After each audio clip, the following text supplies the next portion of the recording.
Bharatiya Janata party के सामने RLP की कोई चुनौती है ही नहीं।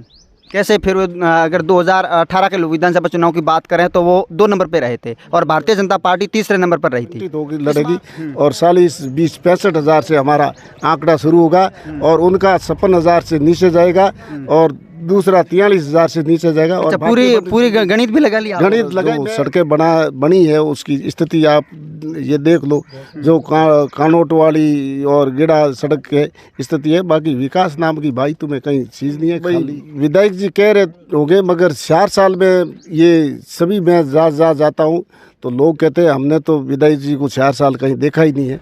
दोस्तों, राजस्थान के अंदर विधानसभा के चुनाव आने ही वाले हैं। चुनावों से ठीक पहले राजनीतिक पार्टियों के राजनेता भी चुनावी अखाड़ों में उतर चुके हैं।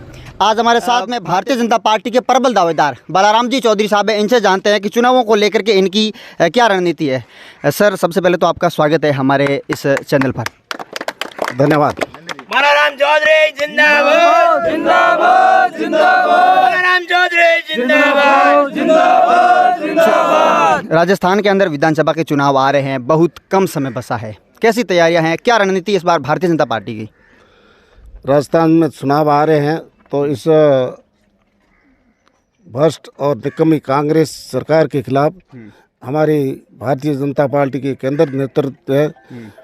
इस सत्ता को परिवर्तन करने के लिए परिवर्तन यात्रा 4 तारीख से शुभारंभ होगा और ये यात्रा पूरी राजस्थान की 200 विधानसभा में जाएगी और जोधपुर संभाग के लिए परिवर्तन यात्रा 4 तारीख को रामदेवरा से शुभारंभ होगा और रामदेवरा से रात्रि विश्राम जैसलमेर है। जैसलमेर से दूसरे दिन 5 तारीख को शिव और शिव में आम सभा है। उसके बाद सौटन में आम सभा है। सौटन के बाद सौटन क्या भाई बाड़मेर रात्रि विश्राम के बाद 7 तारीख को सुबह सौटन और सौटन के बाद गुड़ामालानी और गुड़ामालानी के रात्रि विश्राम। उसके बाद 7 तारीख को गुड़ामालानी सुबह रवाना होगी और 7 तारीख को 11 बजे बाईतू सिद्ध खिमा बाबा की धरा पर पहुंचेगी और वहाँ जनता का आम सभा है और जनता का भारी उत्साह है और बड़ा जन सैलाब उमड़ेगा।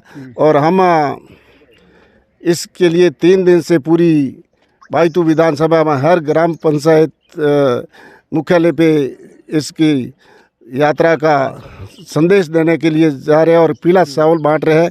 पर जगह जगह लोगों का भारी उत्साह, लोगों को भारी समर्थन मिल रहा है और ये सत्ता परिवर्तन ही करके रहेंगे यहाँ भाई। बिल्कुल सर, अगर भारतीय जनता पार्टी की बात करें तो चुनावों को लेकर के बड़ी आक्रामकता के साथ चुनावी मैदान में आती है। इस बात के लिए भारतीय जनता पार्टी जानी जाती है, लेकिन इस बार राजस्थान के विधानसभा चुनाव में कहीं ना कहीं वसुंधरा राज्य को दरकिनार किया जा रहा है, ऐसा लोगों का मानना है। आपकी क्या प्रतिक्रिया रहेगी इस पर?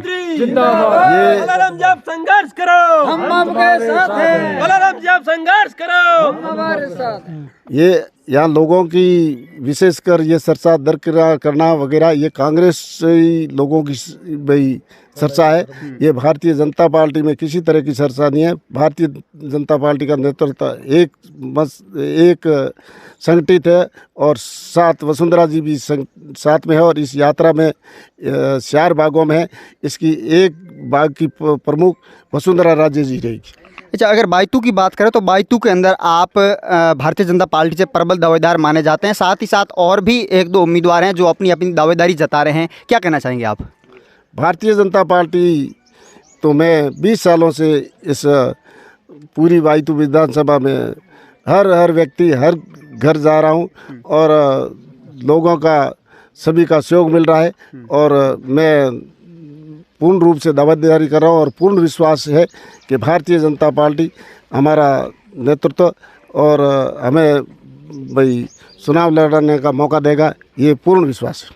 बाईतू विधायक हरी चौधरी बाईतू के अंदर फिलहाल जा रहे हैं, गाँव के अंदर हर रोज़ सभाएं कर रहे हैं और उनका कहीं ना कहीं भाषण के अंदर एक बात पे ज़्यादा गौर रहता है। उनका कहना है कि बाईतू के अंदर जिस तरह का जो विकास उन्होंने करवाया है वो बाईतू के इतिहास में आने वाले समय में भी शायद कोई नहीं कर सकता। तो क्या लगता है हरी चौधरी के विकास के सामने भारतीय जनता पार्टी के सामने किस प्रकार की चुनौतियाँ रहेगी और कैसे निपटेंगे उन चुनौतियों से? भाई तो भाई विधायक जी कह रहे होंगे, मगर 4 साल में ये सभी मैं जाता हूँ तो लोग कहते हैं हमने तो विधायक जी को 4 साल कहीं देखा ही नहीं है। अब 2 महीने हो गए हैं तो खाली घोषणाएं, और जो सड़कें बनी है उसकी स्थिति आप ये देख लो, जो कानोट वाली और गिड़ा सड़क के स्थिति है। बाकी विकास नाम की भाई तुम्हें कहीं चीज़ नहीं है, खाली घोषणाएं हैं, धरातल पे कोई नहीं है। एक सिर्फ ये भाई स्कूल कर्मोन्नत का एक कार्यक्रम रखा है, जो एक बहाना है कि कैसे अपने वहाँ उद्घाटन करें, और यूँ सीधे जनता के पास जा नहीं सकते। 4 साल नहीं गए। उन्होंने बागावास में खुद देखा कि मैं इस बागावास में 4 साल पहले आया था। एक एमएलए 4 साल से मतलब एक ग्राम पंचायत में जाता है तो विधायक, ये बहुत बड़ी शर्म की बात है। विधायक तो हर ग्राम पंचायत में हर मतलब कम से कम 1 महीना हर ग्राम पंचायत में जाए वो स्थानीय विधायक, और ये 4 साल कहीं दिखे नहीं।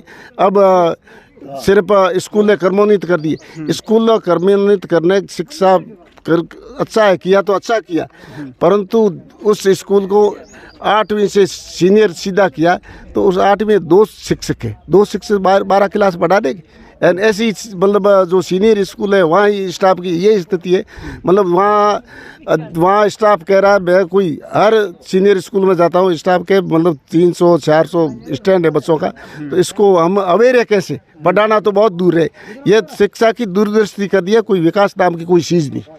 अगर राष्ट्रीय लोकतांत्रिक पार्टी की बात करें बायतू के अंदर, तो उनका भी काफ़ी अच्छा खासा वर्चस्व से है। पिछली बार वो नंबर 2 पर रहे थे, इस बार भी आरएलपी भी कहीं ना कहीं चुनावी मैदान में आ गई है।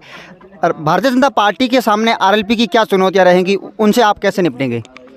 भारतीय जनता पार्टी के सामने आरएलपी की कोई चुनौती है ही नहीं। कैसे फिर अगर 2018 के विधानसभा चुनाव की बात करें तो वो 2 नंबर पे रहे थे और भारतीय जनता पार्टी तीसरे नंबर पर रही थी। इस बार क्या समीकरण रहेंगे? इस बार भारतीय जनता पार्टी जैसे नंबर भाई 3 पे रही थी भारतीय जनता पार्टी, हमारा विचारधारा का कोई उम्मीदवार दूसरी पार्टी से चुनाव लड़ गया, वहाँ 25,000। आप किशोर सिंह कांदोड़ की बात कर रहे हैं? हमारा भाई नुकसान हुआ। अब की बार सभी भारतीय जनता एक संगठित होकर लड़ेगी और 40-20-65,000 से हमारा आंकड़ा शुरू होगा और उनका 56,000 से नीचे जाएगा और दूसरा 43,000 से नीचे जाएगा। अच्छा, पूरी गणित भी लगा लिया? गणित लगाई, मैं यही तो काम कर। गणित तो क्या है, मेरे पूरी विधानसभा के हर वोटर्स के मेरे पास फ़ोन नंबर है। हाँ, हर वोटर्स के फ़ोन नंबर है। आप बहुत बहुत धन्यवाद सर हमसे बात करने के लिए। तो दोस्तों, ये थे बालाराम जी चौधरी साहब और इनका साफ साफ कहना था कि विधानसभा चुनाव में कहीं ना कहीं भारतीय जनता पार्टी एक बार फिर से बायतू से विजय हासिल करेगी। वह साथ ही साथ इन्होंने बायतू विधायक हरीश चौधरी के विकास कार्यों पर भी कहीं प्रश्न चिन्ह खड़े किए हैं। इस वीडियो में इतना ही, मिलते हैं अगले वीडियो में। नमस्कार।